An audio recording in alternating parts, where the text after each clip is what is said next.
Musk, you hear a story about Musk where his dad told him the most important role a man has is to populate. Yep. Right? And he's got what? I think he's got 10 kids now? 8 kids now? Did you see he just had another set of twins? Some ridiculous amount of number, but he's trying to repopulate the planet and or Mars. Yeah, this is 10 kids. 10 kids? He's got 10 kids. Yeah. You're talking about the richest man in the world, possibly one of the smartest brains in the world, one of the best trolls in the world, one of the most necessary forces in the world, where the people that are not fans of you, can't stand him. That's enemy to state number one.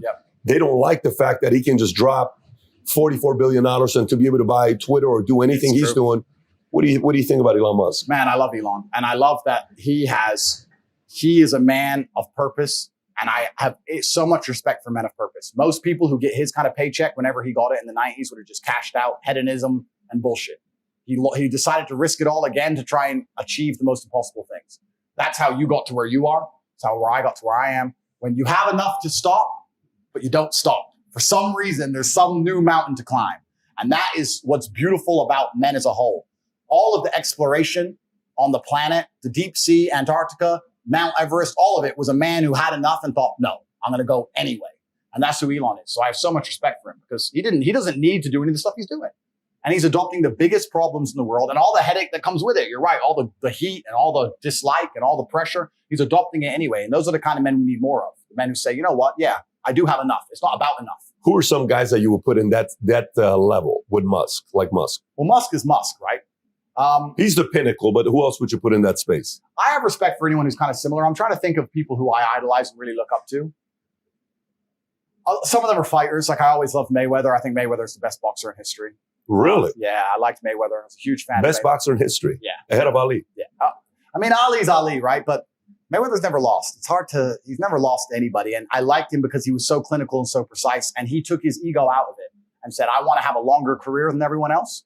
So I'm going to focus on not getting hit and hitting him. I may not get the knockout. I don't need the knockout. I've won. Just win, clinical, chess. Win, payday. Win, payday. Your fight was boring. 100 bill, whatever. 100 mil, whatever. Yeah, boring. Cool. Next, win. He was really smart. So I like Mayweather. He's someone I've always looked up to and I really respect.